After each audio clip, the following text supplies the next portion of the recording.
Hi guys, it's Emily and welcome to my channel if you've never watched one of my videos before. And I wanted to pick a comfy spot tonight because I wanted to talk to you guys just about my story, and this was inspired by a podcast I was listening to by Shalane Johnson the other day. I told you guys I was into her podcast lately, and she talked about your story being your gift and your pain being your gift, and it kind of hit a nerve with me. And I have always been a sharer, and I have been willing to share my ups and downs with people. I'm going to try to do this in one take. I'm going to try not to re-record anything, and I didn't take any notes. I felt like it was very important to me to just kind of come at this from a really organic perspective and just share with you from my heart. I have two younger brothers and grew up in a home with my mom and dad, and we lived mostly kind of out in the country in a small town near where I live now. And I, went to a small school. We lived for the most of my life, we lived like 7 or 8 miles out of school. Our house was a little bit hard, looking, I always thought that we lived in a normal home. Looking back, I think there was a lot of stuff that I don't know how to put it, but kind of glossed over a little bit. So it was in my house, I feel like something that I really, really needed from my parents and from, just in general in childhood was affirmation. Words of affirmation are definitely one of my love languages, probably second or third.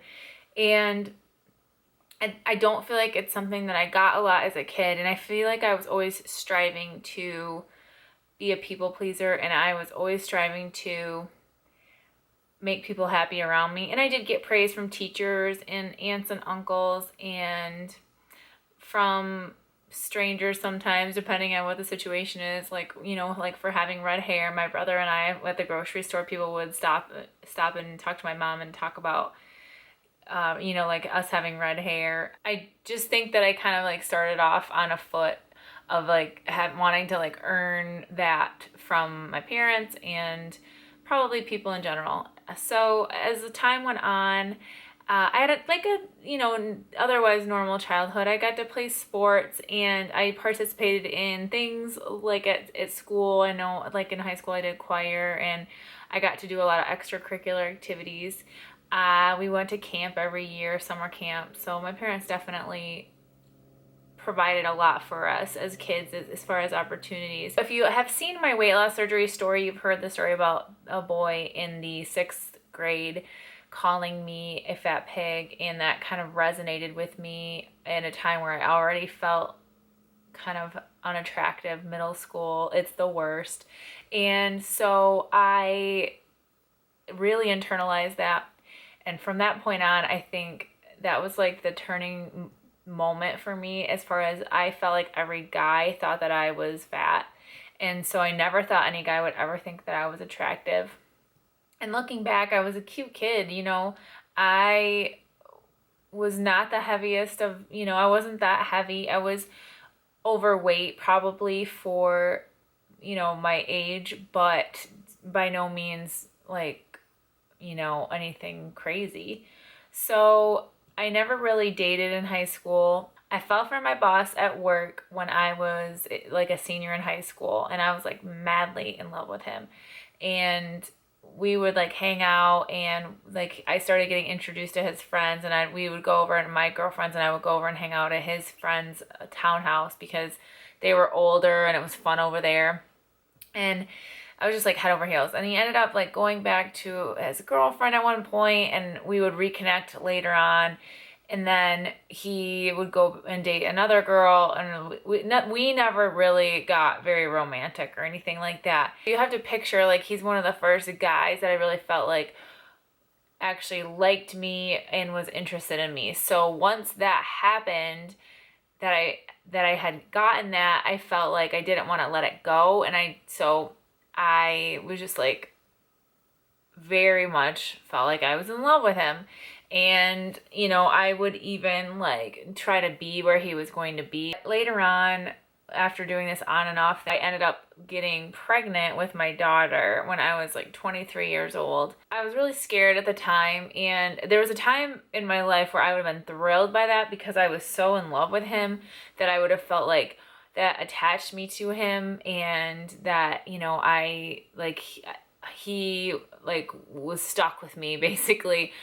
But instead, because I am a smart girl, and deep down, even when I'm trying to like be into something or want something, I know deep down in my heart, like if it's not right, it's not right. So when I got pregnant with my daughter, we weren't even dating. We were not in an official relationship. Actually, the night that it happened, I was trying to leave that situation, and I finally had gotten the courage to just say, you know, I'm in love with you, and I can't continue on this way because you don't reciprocate that.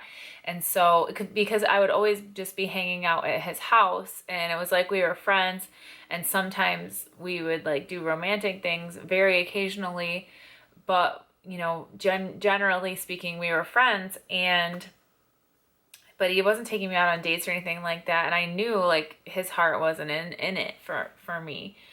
So I just said, I am in love with you, and I can't do this anymore. It hurts my heart too much. And he said, then make me fall in love with you. That was really hard because I knew like I couldn't make that happen. You can't make anyone fall in love with you. And if it hadn't happened already, then it wasn't going to happen. So I walked away from it. We talked like a little bit after that, and then I found out that I was pregnant. So I remember thinking when I got pregnant, like I was terrified, like what kind of a dad is he going to be? Our friends had just had a baby like the weekend before this, and then I found out I was pregnant. And I did see that I could tell that he longed for kids, and he wasn't sure if he was ever going to have them because he was like 30 at the time, or approaching 30 at the time. And so I told some friends, and then I went and talked to him about it, and he got a big smile on his face about this pregnancy. And so that was nice to like have that support. And from that point on, we dated, and he did start saying, I love you. And I felt like, okay, I've got this life that I wanted. I've chased after him for so long, and I finally got what I wanted. And we bought a house together, and then we had my daughter. And then, you know, into the relationship, my parents were putting pressure on me and us to get married because they didn't like that we were living together before we were married. And my dad talked to my ex and basically offered him my great grandmother's ring if he wanted to propose, and kind of, you know, talk to him about that. And so one day I, you know, walked in the living room, and he had my daughter Lily with him, and he had like the ring on her like thumb or something like that. I can't quite remember. And asked me to marry him. Said yes, of course. And so we got married when I was 26 years old, and Lily was like a year old at that point. And then we continued on, and we wanted to have another baby, and I got pregnant in, I don't know, like spring of 2006, and I was thrilled. It took a little while, and so when it happened, I was so excited. And I remember that his reaction, my cousin lived with us in a room at the time, and we had put the positive pregnancy test, you know, with a cap on it, in the mailbox, and asked him to go get the mail because I hadn't gotten it yet. And he walked down, and when he came back, I think he had a smile, but he didn't look like super excited, to be honest with you. And I just felt like it wasn't the happy momentous occasion that I had felt like. So, go through my pregnancy, gain a lot of weight. Like I got up to like 280 pounds during that pregnancy, and then had Dylan, and healthy baby boy, all I could ever want. I didn't find out what I was having. And then, so when he came out, I got a boy. So I had a girl and a boy, and it's just like the perfect family, right? Just like what I had always wanted for my whole life. I did not have hopes and dreams of a career. I wanted to be a mom. And I think a lot of that has to do with like where I came from and not really like seeing what was out there, like as far as like having a career or getting pushed into that direction. You know, it's a combination of things. But so I had my family and I was super excited. I was taking care of this home. You know, I was overweight. Talking to my husband at the time about losing weight, and he said something like, if you lose 50 pounds, then we can go to Vegas again, because we had been to Vegas like once or twice. And I wanted to lose weight anyway, so I stopped breastfeeding my son at 8 months. To this day, a decision I do regret, because I wanted to go on this liquid diet, and it was you lose weight so quickly that there can be toxins that get into the baby's system, and it's just not healthy to breastfeed at that point. So I made the decision to stop breastfeeding at 8 months and did this diet, and I lost like 30 pounds. You know, eventually ended up gaining it back, of course, because it's a liquid diet. It's not sustainable. So in 2008, Dylan was a little over, like he was 15 months old or so. Lily was turning 4, about to turn 4, and my husband at the time, their restaurant that they worked in closed, and that was a really hard time. He went through a really difficult thing during that, being jobless, because work was always what he put everything into. He worked like 65 hours. I was pretty much a single mom, because when he was home, which wasn't on the weekends, it was just random days off, then he would want to do yard work. He didn't really want to do like a family day. In my head, you know, our communication wasn't great. In my head, I was like, oh, you're going to have a day off and we get to spend time together. And in his mind, it was, I'm going to do all these things around the house. And we would try to plan date nights, and it always ended up in a fight because it just didn't feel like he wanted to be there. We went on up north on a vacation, like a little resort for like 3 nights. I got a deal because I was working from home after Dylan was born. I ended up staying home, and I found some ways to make income at home I was doing timeshare exchanges on a call line that was out of my home office. And so I got a deal on this resort up north in Michigan. It was in December, and we went up there and we got in like a horrendous fight. And I just felt like it just felt like my marriage was kind of coming to an end. It felt strange, but then it felt like time would go by and maybe it would be okay again. I knew I wasn't happy, but I also knew I was going to stay in my marriage because those were my wedding vows, and that is what I said that I would do. And so it was very important to me to continue to try to stay in that marriage. And so things weren't going well. It didn't feel like he wanted to be around me at all. And then he loses this job, and I noticed some interesting communication on the computer, and I'm not going to go into much of that because my kids do watch my videos a lot of times, so I want to be a little bit private about that. But I found some communications on the computer, and started realizing just like there might be some things going on that I hadn't been aware of previously. And at one point we got in a fight. It was like Easter Sunday. I won't ever forget. We were in church. I think we fought before church, and we went to church, and I said, do you need a couple days to like regroup? And he took me up on that like almost instantaneously, and I regretted that almost instantaneously. He went away for a couple days. I didn't know when he was going to come home. I was a wreck. And I remember calling my brother and telling him that he had left.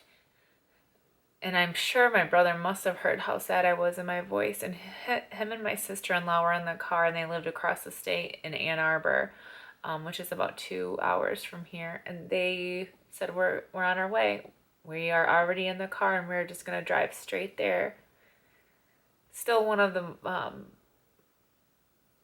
most loving things that anyone's ever done for me. If you will just drop what you're doing to just come help me, because I don't ask for help a lot. And I didn't even know that's what I needed, but they did. So they dropped what they were doing, and they came, and they stayed with me the whole 2 days that he was gone. And it was horrible. My parents came over and prayed, and when my husband came back, we sat down on the bed. I remember to this day, I just felt like there was nothing left in his eyes, and it was just like cold and empty back there. Honestly, I felt like I was looking into his eyes and seeing like a demonic presence. It's just not to sound like a crazy person, but there was just like nothing looking back at me. And he was like, I'm going to give this 3 weeks, and then if we can't work it out, then I'm going to leave. And I was like, okay. Should we try to do counseling? Like, what? There was nothing. It was just like, I'm going to try to do this for 3 weeks. And then he ended up he went, and I think he slept in our bed for a couple nights. And then after that, he went and slept on the couch and just looked at me like he hated my guts the whole time. That 3 weeks went by. And to be honest with you, as sad as it was, the night that he sat me down and he said, I don't want to be with you anymore, it was sad as that was, part of me was relieved to have him gone, because it was such a tumultuous time in my life, and it was so hard and so sad and just like heart-wrenching, and I just felt like terrible. But I married him. I remember marrying him and walking down the aisle and just saying my vows, like, just calm and fine, like they were lines from a script, because I wasn't confident in that. I was accepting a love that I thought I deserved, and it wasn't what I deserved, because I deserved to be treated with kindness and respect, and that I had thoughts and opinions that were valid, whether they were the same as, my partner's or not. And I wasn't, and I accepted that, and I married in that, and because I felt like I was stuck, and I felt like that's all I deserved. It was somebody that wanted me. Like, no one wanted me, but there was a man that wanted me, and so I was going to accept that. So he left, he moved out, he came and got his stuff one day. That was one of the hardest moments of my life, to watch him move his stuff out of our home that we had built together, that we had bought, and we had redone the kitchen, and, our children lived there. And he kind of, was sporadic about seeing them for a little bit. And then things got better, and he did start doing a better job as a dad, and now he does a great job. We have a good communication between us, but that time in my life was the darkest, saddest time that I could, I've ever experienced. It was terrible. And it was, God and Joyce Meyer got me through that. And I had her on play on, constantly, continuously. It saved me, because it was so hard. I didn't turn to the bottle. I didn't, do crazy things. I did probably turn to food. I got up to 290 pounds at one point after that. He came, I think it was about a year later after we separated, and he wanted to sell the house. And that was another hard thing. Like, he's like, well, realtor's just going to come over and talk to us about it. And by the end of the night, I was signing papers to sell my home. And it was just so hard, because I had been a stay-at-home mom, and suddenly I had to go back to work. And like, I had to do that real quick, because when he left, he took, like, he didn't pay for anything. What he did was he paid our house payment, because it was in his name only, because we weren't married before, when we bought the house. And so I didn't have any money for anything. So I immediately, I had that little bit of income, which was like maybe $300 to $400 a month from the timeshare and the customer service calls that I would take. And that was it. And I was in a mom's group with a church that's local here. And I remember they were sending me like $300 gift cards to the grocery store, and, just all these different things to just like supportive. They reached out so much. So many people, my Aunt Pat, just like handed me $50 one day. And then even my ex-husband, who was pretty bitter at this point toward me, and like acted kind of like he hated me whenever he would see me. At one point, he even like slipped me in a little bit of money, which was like a rare thing. And it was before child support had kicked in. I struggled, and I had to go back to work full time after being, home with these babies, for the past couple of years. It was very hard, but I did it, and I got a job, and then it was not a good fit for me. The boss was it was not a good fit. And I had applied for the company I currently work for during that time, and I ended up getting this job. And I've been with my company now for 8 years, 8.5 years, which has been fantastic. And I've always worked in the healthcare medical field pretty much. So that's where my background is, medical billing and coding. And so that's, my bread and butter and what I do on a full-time basis now. So yeah, I got through that divorce and it hurt so much and I got really heavy and I've talked about this a little bit, a girlfriend and I, shortly after my divorce, it took us about 2 years to get divorced because I was very adamant about not filing because I felt like it was my duty to stay in that marriage if, the responsibility was on him to file if, that was what he wanted, and eventually he did, and we worked it out, and as far as like finances and custody and things like that. And then so yeah, during that time I gained a ton of weight back and, got up to 290 pounds. I opened a cupcake shop with my girlfriend, which was it was a cool experience. Like, I feel like I was very sick at the time. I think I had a lot of gluten intolerance issues and I just wasn't feeling well a lot of the time and was being heavy, and I was working full time, and I was doing this shop like for another 30 hours a week on top of it. I was making cakes, decorative cakes, like extravagant cakes at the same time, which I love doing, but it was just very stressful time in my life and I didn't feel that well most of the time. So that's not the best memory, but I'm very appreciative of the experience of, the cupcake shop and having a business and so on and so forth.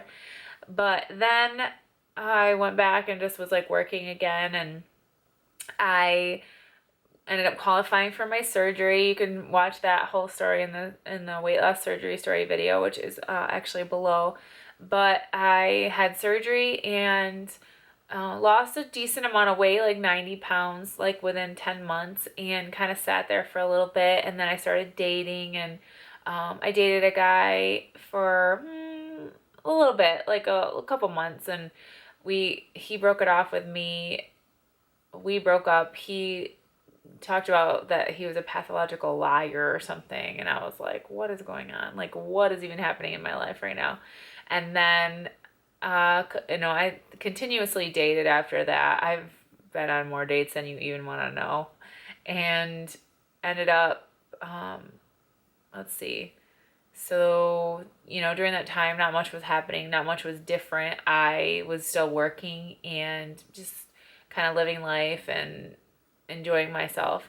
And then one night, through some mutual friends, I met my ex-boyfriend. He just wasn't my type, like the type of guy that I normally go for, and I felt like I wasn't the type of girl that he would go for, just based on his looks. Very muscular, very, very, very built kind of guy. I was very attracted to him, but I just didn't feel like it was like the right match. So I didn't really notice him the night that we met till the end, and then we ended up dancing together, and we ended up just having, we did have a lot of chemistry. I still remember him. I think I asked him for his phone number because I had earlier in the night heard this story that one of the girls was telling that she had asked her current boyfriend for his phone number. And I was like, well, if she can do it, I can do it. And I had danced with this guy, and I was like, I'm going to ask him for his phone number. So I did. And I remember him taking my phone and typing it in and texting himself, what's up? And I just thought it was like the funniest thing. So that was like the start of it, and it made me laugh. And I was kind of cautious about it at first, and I like wanted my space still, and he'd be like, well, can I come see you? Like when I'm going through, coming home from work, because I was on his way home from work, and I'll be like, well, I'm still working, or I'm busy, but you can come for a little bit. I was like, okay, I know, trying to give me my space, but also like wanted to see me all the time, which I wasn't used to. I was still in a place where I was enjoying like my friends and stuff like that, but we did also hit it off like really hot and heavy in the beginning, but at the same time I was trying to like keep my space because I did like my life. And so eventually he wore me down, and we did have like kind of like a hot and heavy relationship, and it got to the point where he was talking about marriage, and he was talking about like possibly having children with me one day, and where we would live, and wanting to live on a lake, and that was important to him, and wanting these things that I wanted. And he doted on me, and not in an overboard way, but like just doted on me in a way that I hadn't been doted on before. I felt like he was very attracted to me. I felt like he liked my personality very much, and vice versa. He was very funny. He, made me laugh a lot, and I loved spending time with him, and he would do handyman things around my house, and we would do projects together. We worked on like refinishing furniture together. We liked to listen to the same music. He liked the same kind of food as us. We would love to go get sushi. We just enjoyed each other's company a lot, and we dated for a few months, and all the time, he's talking about getting married. I know like part of me was happy and excited to think that someone would want to do that, but there was another part of me that couldn't picture that, and I couldn't see how that looked. And that's probably kind of weird. Like, the person that you're supposed to marry, you should like be able to see or envision being married to them, and I couldn't do that. Like, I didn't consciously realize it at the time, but later on I thought I could never like envision myself marrying him. I felt like I like wanted to, kind of, but so we ended up breaking up, and it was like he was not in a place where he was ready for a relationship. That's not what he said. I just know that he wasn't. I should have known it all along, as far as his previous relationship and where that stood, but I didn't. And what happened was I was getting affection that I had never gotten. I was getting just like the affirmation I had never gotten, the touch, the quality time. He hit all those buttons. He wanted to spend time with me. He was always affectionate in the car, always wanting to hold my hand. He, told me all the things. I didn't feel like it was telling me the things I wanted to hear because he knew I wanted to hear them. I feel like he wanted those things for himself. It's almost like he was projecting his needs on me because he had such a void in there. And also at the same time, feeling the attraction and everything else. It was honestly, our relationship and our communication and the way that we connected was miles ahead of my ex-husband and I. Like, it was something I had never felt like before. So here I go getting emotional again. It ended, and it was really hard, obviously. Like, I accepted it when we broke up, and I was okay, but it was hard. I felt like I had found this, and maybe God had brought me this person, and then it was taken away. And I did learn to accept it, and then, I did struggle, though, with being hurt, and I just knew, after some things, there were some other things that happened in our relationship that caused some trust issues, and looking back and coming out of it, I knew that it was better that I wasn't with him, but I also knew, like, I needed to fix this problem because I had fallen for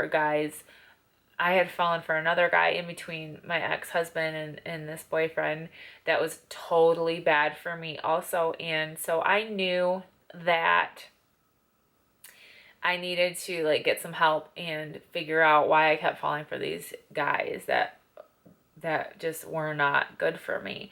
And so that's when I started therapy, and and then I ended up losing another 30 pounds on top of that, just getting motivated and being, starting having a new beginning, getting out of this relationship and just like a new start, lost another 30 pounds, and just and I was in a good place in my life, and or getting to a better place. So I had to turn on the light across from me because we're losing light. But I got to a really healthy place, or I have gotten to a really healthy place from this therapy. You've heard me talk about this before, and it's amazing because I had so much stuff in my life that wasn't good for me, and I finally learned to love myself, and have just come so far, you guys, from that person that was that was just like crushed as getting a divorce,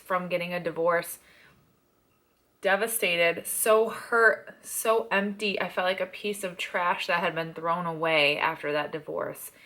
And it's like a 360. I feel like I love myself. I don't allow things into my life that aren't healthy, or if I do, I get them out pretty quickly. I started a YouTube channel in October, excuse me, after that breakup that I went through, just to help other people, because I had watched some videos on like going through heartbreak and like dealing with that, and I wanted to give back to the community. So I started and I did that video on heartbreak, and that kind of launched me into doing YouTube videos. And then in December of that year, I shared my weight loss surgery story, which has over 50,000 views. It's insane to me that anyone like wants to watch that, but I'm glad that they do, and I'm glad that they have.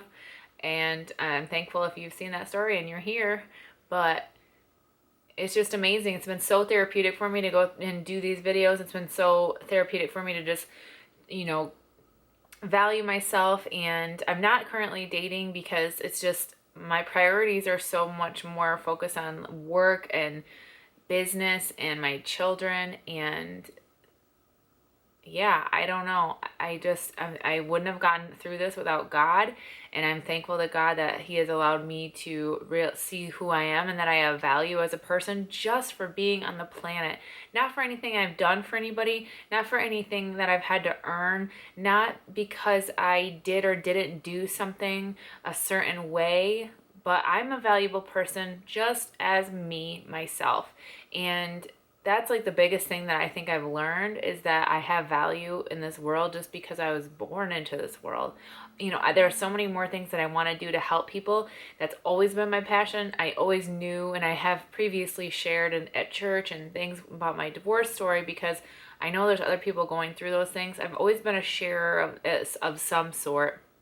And now I'm just kind of putting it all out there, and happy to, but it's scary. Like, this story is scary to share. You know, I'm always afraid. There's certain people that you think about seeing your videos. Like, if I share this to my Facebook friends, like, who's going to watch it, and who's, you know, going to know the incidents that I was talking about, things like that. It's very scary, especially when it's on a personal level like that. But it's been super therapeutic, and I'm happy to share those things with you guys. I hope this story maybe hit someone somewhere. Just know, like, that I have come out of this. I've gotten like promotion after promotion at my job now, and have a steady good income, you know, to support my kids. I'm actually going to be house shopping soon, and that is so exciting. I always thought like I wouldn't be able to do that without getting remarried or something, and now it's like a possibility just doing this on my own. And that to me is just amazing. I have so much to be thankful for. My life looks so different. There were times after my divorce that I was on food stamps. After my divorce, I would get food pantry packages every week because I couldn't afford much food, so that would be like an extra thing. One Christmas, I know Lily, all she wanted was that loving family dollhouse, and I could not afford to get it for her. And I called the outreach at church because they talked about helping people with Christmas presents, and Lisa, she heads the outreach at church. She's just an amazing person. I didn't know her at the time, but she went and found that cute little loving family dollhouse and brought it to deliver to me, and it was like a dream came true. Like, my kid never had to know that where it came from. There's been so many times where my bank account balance was either negative or just had, you know, a tiny bit in it, and God would come through somehow with money that was like the perfect amount to cover what I needed to cover. Like, countless times of that, countless times of just me being like, God, that would be awesome if I could just hear this. And I'm in a good place now, able to afford things, not on food stamps, you know, not getting my electric shut off, not having to, you know, ask other people for help for Christmas presents. I'm not saying those are bad things. Just like a cycle. It's just like a time that I went through in my life, and all that pain could be used for good. I hope you liked this video. If you did, give it a thumbs up. I'm sorry that it's long, but it's like when you're talking about your life, there's so much I left out. I just wanted to get to the parts that I felt like were important, that were painful, but I've come through them, and I'm in a really good place, and I just wanted to share that with you guys.